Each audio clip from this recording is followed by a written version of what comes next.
Andrea Nahles is 39 years old and a member of the SPD. The path she took into politics was short and direct.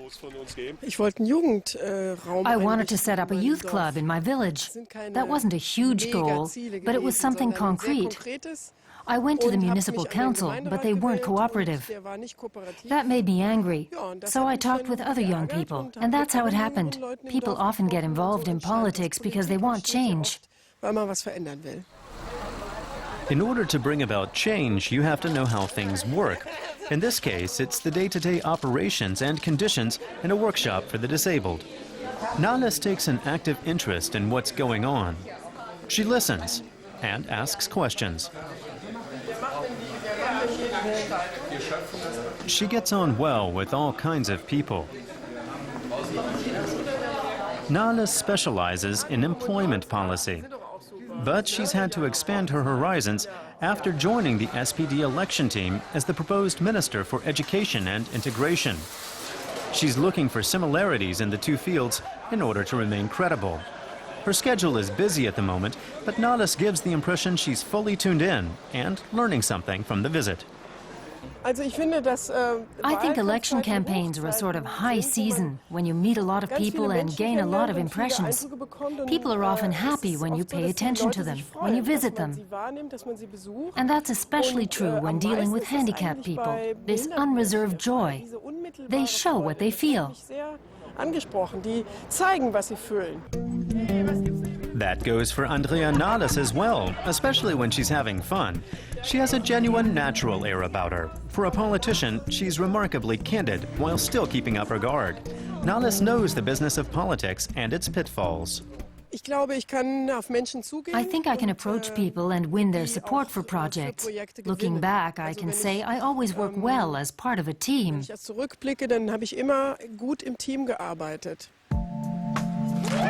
In 1995, she became head of the Jusos, the SPD young people's organization. She enjoyed the support of Oscar Lafontaine, then a senior SPD leader.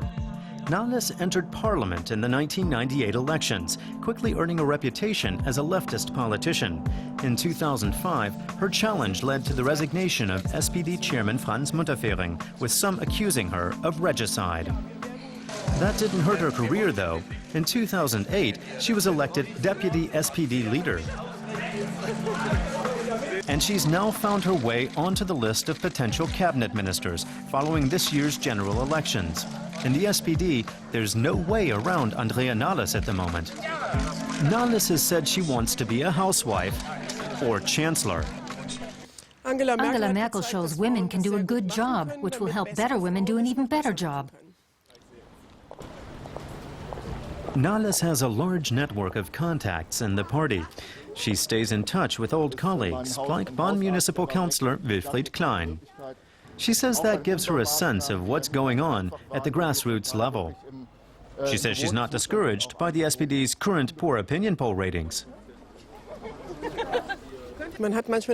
Sometimes you get the feeling the 27th of September is not about anything important, but we're dealing with the future of this country. How to create new jobs, how to fairly distribute the burden the financial crisis has imposed on the public purse. It's about fairness in taxation.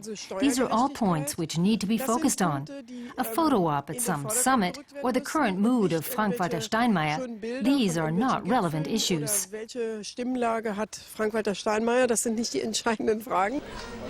Nahles is a Roman Catholic and says her faith, her friends, family, and homeland are all important to her and the source of her motivation. I was always sensitive to things around me, making sure they were all right. That's not just a case of looking out for myself. It means empathizing with others and making sure my neighbor's family life works, as far as it's possible to influence it. That's always been my motivation, and that's the way I've remained. Nahles has political power in her own party, but she wants more. She wants to be part of government, and she's fighting to get there. Whatever happens in September, Nahles' political power will increase. She'll become a cabinet minister if the SPD remains in government, and if not, the older leadership will step back. And younger politicians like Andrea Nahles will be there to replace them. Ganz herzlichen Dank, Andrea. Danke, dass du da warst. Das war alles richtig schön.